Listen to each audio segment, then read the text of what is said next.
한국기독교 공공정책협의회가 한국교회 현안에 대한 각 당 후보들의 의견을 청취했습니다. 경기도 양평에 종교개혁의 정신을 되새기는 종교개혁 500주년 기념교회가 들어섰습니다. 제19대 대통령 선거와 한국교회 연합을 위해 기도하는 8천만 민족복음화 대성회 조찬기도회가 열렸습니다. 작은 교회 전용 모바일 어플리케이션 더교회가 무료로 출시됩니다. 안녕하십니까. 구티비 뉴스입니다. 한국기독교 공공정책협의회가 제19대 대통령 선거 기독교 공공정책 발표회를 개최하고 한국교회 현안에 대한 후보들의 의견을 청취하는 시간을 마련했습니다. 한현희 기자의 보도입니다. 한국기독교 공공정책협의회가 한국교회 현안을 뽑아 각 당 대선 주자들에게 보낸 것은 이달 12일이었습니다. 동성애 동성혼 법제화 반대, 종교인 과세 문제, 기독교 문화유산 지원 등 10가지를 담은 제안서를 받아든 후보들은 어떤 답을 내놓았을까요? 각종 여론조사에서 각축을 벌이고 있는 문재인 후보와 안철수 후보는 한국교회의 뜨거운 감자인 동성애 동성혼 합법화 문제와 관련해서 사실상 반대 입장을 전하며 한국교회 표심을 자극했습니다. 동성애 동성혼의 법제화에 반대하는 기독교의 주장에 깊이 공감을 하고 있습니다. 동성애 동성혼은 국민 정서상으로도 받아들이기 어렵고 앞으로도 동성애 동성혼을 사실상 허용하는 어떤 법률이나 조례나 규칙 이런 것들이 제정되지 않도록 적극 노력하겠습니다. 법이나 제도가 동성애나 동성호를 반대하는 방향으로 반드시 확립되도록 최선을 다하겠습니다. 동성애 동성혼에 대해서 허용하는 그러한 법률이나 제도는 오히려 종교의 자유를 침해하는 것입니다. 종립학교의 종교교육권 보장과 기독교 문화 보존에 대한 입장도 밝혔습니다. 문재인 후보는 기독교에 대한 역사적 평가를 위해 다양한 전문가들의 의견을 충분히 수렴하겠다고 전했습니다. 안철수 후보는 근대 기독교 문화유산에 관심을 갖고 종교시설을 이용한 종교문화 활동도 지원하겠다고 밝혔습니다. 기공협의 제안서는 더불어민주당 문재인, 자유한국당 홍준표, 국민의당 안철수, 바른정당 유승민, 정의당 심상정 후보에게 보내졌으며 심상정 후보를 제외하고 모두 답변해왔습니다. 이번 정책 발표회는 10가지 현안에 대한 후보들의 입장을 직접 듣기 위해 마련됐으며 후보들 대신 각 당 선거대책위원회 의원이 참석해 답변하는 형식으로 이루어졌습니다. 구티비 뉴스 한현입니다. 경기도 양평의 기독교 문화공간인 W스토리에 500년 전 마틴 루터의 종교개혁을 기념하는 종교개혁 500주년 기념교회가 설립됐습니다. 교회는 가정사역단체 하이패밀리 송기런 목사가 담임으로 사역을 펼쳐나갈 계획입니다. 박은정 기자가 취재했습니다. 울려 맞으라 어느 날 불현듯 구름 타고 오실 예수가 아니라 일상에 찾아오시는 예수 그리스도를.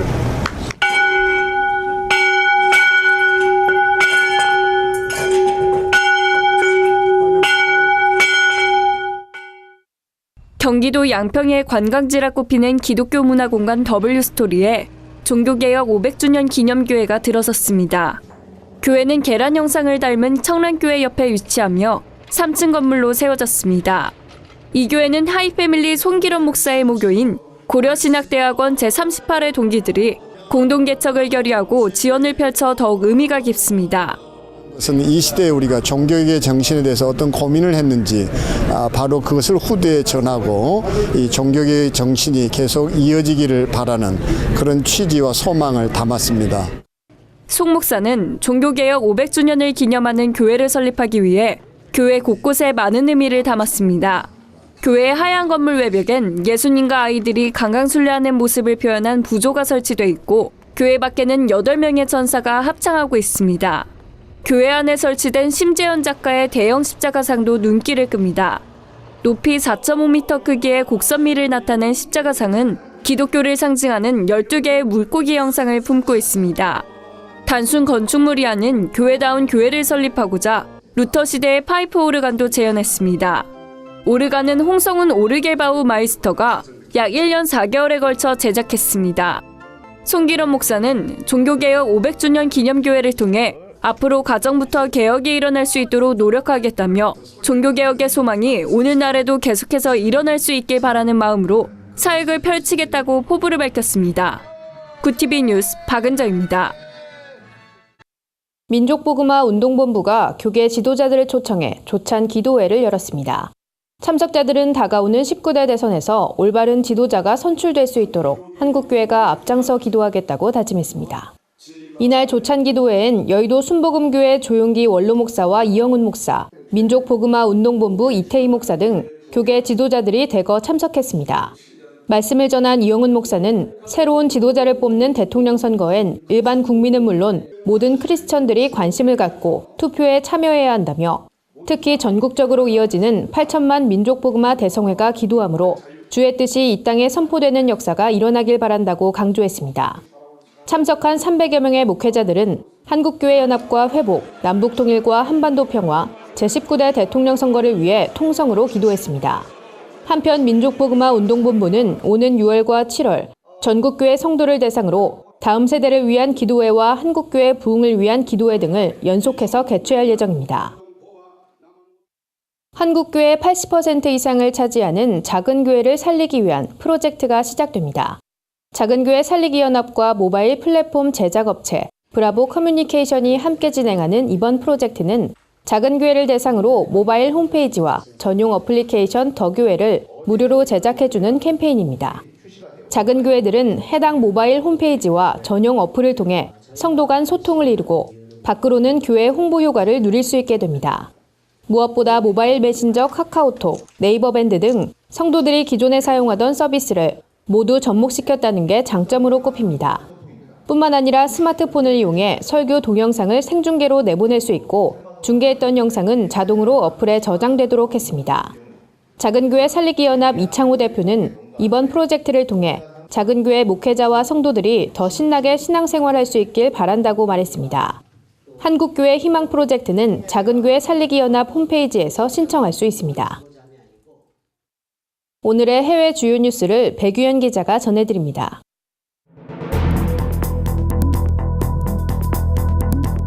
구TV 월드와이드입니다.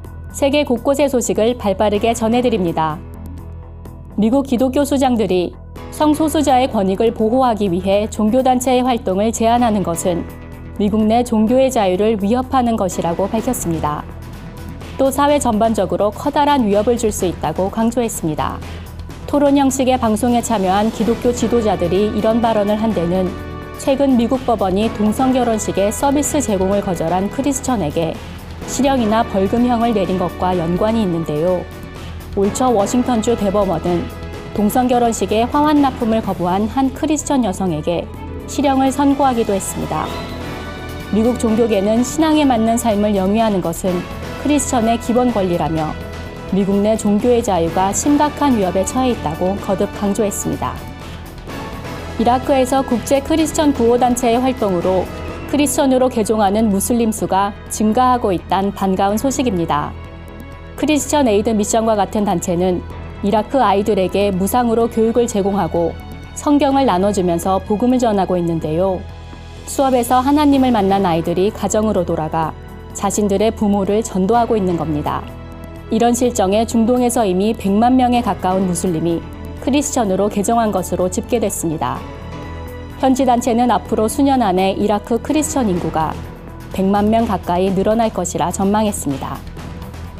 최근 부모 없이 홀로 난민 생활을 하는 아동들이 유럽으로 가는 자금을 마련하기 위해 성매매까지 한다는 보고서가 발표돼 충격을 주고 있습니다.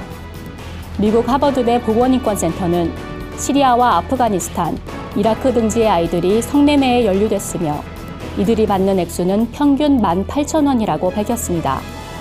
성매수를 하는 대부분은 35세 이상 남성인 것으로 알려졌습니다. 유럽으로 가는데 필요한 브로커 비용이 수백만 원에 달한다는 점을 감안하면 아이들이 성매매로 충분한 자금을 마련하는 것은 거의 불가능한 실정입니다. 심지어 일부 아동은 약물에 중독된 채 성매매를 강요받고 있는 것으로 드러났습니다. 최근 멕시코에서 7주 사이에 언론인 5명이 살해되면서 중호범죄가 아니냐는 주장이 제기되고 있습니다. 목숨을 잃은 언론인들은 마약 범죄나 멕시코 내 범죄 조직 카르텔 내의 갈등을 다룬 것으로 알려졌습니다. 특히 가장 최근에 희생된 후안 호세 롤단의 경우 성소수자의 권리를 옹호하다 변을 당했습니다. 멕시코 당국은 이번 사건을 살인으로 보고 정확한 사인의 파악과 용의자 추적에 나섰으나 구체적인 언급은 피하고 있습니다. 멕시코는 시리아와 아프가니스탄에 이어 세계에서 세 번째로 언론인이 많이 살해되는 나라로 지난 17년간 숨진 언론인은 99명으로 집계됐습니다. 지난 10년간 감소세를 보인 집단학살의 위험이 증가세에 돌입했다는 조사 결과가 나왔습니다. 비정부기구 조기경보 프로젝트는 인구 50만 명 이상인 국가가 자국민 1000명 이상을 의도적으로 살해하는 것을 집단학살로 규정하고 집단학살의 위험이 높은 30개국에 대한 보고서를 발표했습니다. 집단학살 발생 위험이 가장 높은 국가는 수단으로 발생 위험은 7%인 것으로 드러났습니다. 수단의 뒤를 이어 예멘이 2위, 미얀마가 3위를 차지했습니다. 터키의 경우 작년 쿠데타의 영향으로 31위에서 13위로 도약해 집단학살 위험이 급격히 악화됐습니다. 집단학살 예방센터는 지구상에서 또 다른 집단학살이 발생하기 전 예방책 마련이 시급하다고 강조했습니다. 구티비 뉴스 배규현입니다. 오늘의 사회 이슈를 홍희연 기자가 종합해드립니다. 오늘의 이슈 포커스입니다. 북한 매체가 자유한국당과 홍준표 대선 후보에 대해 비난을 쏟아냈습니다. 북한 대남선전 매체 우리민족끼리는 남조선에선 자유한국당이라고 하면 누구나 박근혜와 함께 청산돼야 할 첫 번째 적폐 세력으로 낙인하고 있다며 홍준표는 내가 돼야 박근혜가 산다는 나발을 불어대며 회귀한 세탁기까지 발명했다고 주장했습니다. 이 같은 주장은 앞서 홍준표 후보가 문재인 후보는 당선되면 김정은한테 제일 먼저 간다고 하고 북한은 문 후보를 지지한다며 종북 논란을 제기한 데 대한 메시지로 풀이됩니다. 한편 북한 매체들은 우리나라의 대통령 선거에 노골적으로 개입하는 모습을 보이고 있습니다. 지난 18일엔 국민의당 안철수 후보를 견제하는 내용의 기사를 송고하기도 했습니다. 중소제조업체 절반가량은 임시 공휴일로 지정된 5월 9일 대통령 선거일에도 근무하는 것으로 나타났습니다. 대기업 직원들이 징검다리 연휴를 맞아 황금 연휴를 즐기지만 중소업체 직원 상당수는 정상 근무를 할 것으로 보입니다. 중소기업 중앙회 설문에 따르면 중소제조업체 250곳 중 54%만이 황금 연휴 중 하루를 임시 휴무할 계획인 것으로 나타났습니다. 대부분 납품기일 준수와 생산량 매출액 유지를 위해 휴무를 포기한다고 응답했습니다. 중소기업 중앙회는 5월 초 황금 연휴에 대한 사회 전반적인 기대감은 커지고 있지만 정작 중소기업은 휴무가 어려운 실정이라며 대기업의 납품기한 연장 등을 통해 중소기업 근로자도 함께 연휴에 참여할 수 있도록 하는 분위기 확산이 필요하다고 조언했습니다. 식사 후 200원 동전을 넣고 한 잔씩 뽑아 마시던 자판기 커피가 점차 추억 속으로 사라질 전망입니다. 서울 시내 자동 판매 기수가 8년 만에 57.4% 감소한 것으로 집계됐기 때문입니다. 반면 같은 기간 서울 시내 커피 전문점 등 음료 판매점은 237%나 늘어났습니다. 아메리카노 열풍에 자판기 커피 문화가 밀리는 양상입니다. 하지만 자판기 커피의 위생 관리가 미흡한 것도 한 몫을 한 것으로 보입니다. 서울시가 길거리 자판기를 점검한 결과 상당수의 자판기에서 기준치 이상의 세균이 검출됐습니다. 구체적으로는 위생 불량과 신고번호 미기재, 점검표 미부착, 쓰레기통 미비치 등의 규정을 위반했습니다. 서울시는 영업정지와 지도 처분을 통해 깨끗한 자판기를 만들도록 노력하겠다고 밝혔습니다. 편의점에서 살 수 있는 안전상비 의약품이 현행대로 유지될 것으로 보입니다. 보건복지부는 안전상비의약품 지정심의위원회에서 편의점 의약품을 그대로 유지하는 방안을 논의했다고 밝혔습니다. 현재 편의점에서 판매하는 의약품은 해열 진통제, 감기약, 소화제, 파스 등 4개 분야의 13개 품목입니다. 복지부는 다만 소비자의 요구가 많았던 제산제와 화상연고, 항히스타민제 등의 의약품을 검토해 추가할지 여부를 더 논의하기로 했습니다. 구체적인 품목 조정은 오는 6월 초 진행될 예정입니다. 구티비 뉴스 홍우현입니다. 주요 단신입니다. 대학생 동성애자들과 동성애를 지지하는 대학 총학생회와 학생단체들이 대선 후보들에게 성소수자 인권 보장을 위한 공약을 요구했습니다. 52개 대학 56개 성소수자 모임연대 큐브는 기자회견을 열고 후보들의 공약과 현 동성애 정책들을 지적했습니다. 또한 최근 커밍아웃한 성공회대 백승목 총학생회장은 성소수자의 인권을 합의 대상으로 보지 말라고 주장했습니다. 근대 번역문학으로 널리 보급됐던 기독교 소설 철로역정이 문화재로 등록 예고됐습니다. 문화재청은 목환본과 신할자본 등 두 종의 판으로 동시에 발행한 사례는 우리나라 인쇄출판사상 희귀한 경우라며 보존 상태가 양호한 이 책을 문화재로 등록해 보존할 가치가 있다고 밝혔습니다. 한국교회 주요 교단 총무 및 사무총장들이 한국기독교단 총무회를 창립했습니다. 예장 합동, 예장 통합, 기독교 대한 성결교회 총회를 비롯해 38개 교단의 총무 및 사무총장들이 회원으로 참여합니다. 총무단은 한국교회가 하나 되기 위해 총무단이 모여 본을 보일 것이라고 창립 취지를 밝혔습니다. 온누리교회가 오는 26일부터 28일까지 서빙고 온누리교회 비전홀에서 2017 회복축제를 개최합니다. 은혜에 기초한 리더십을 주제로 열리는 이번 세미나엔 회복사역 전문가인 에드코리 목사와 결혼과 가족상담 심리치료사인 박성심 사모가 강사로 나설 예정입니다. 이상으로 뉴스를 마칩니다. 구티비 뉴스는 인터넷 신문 데일리 굿뉴스를 통해서도 보실 수 있습니다. 시청해주신 여러분 고맙습니다.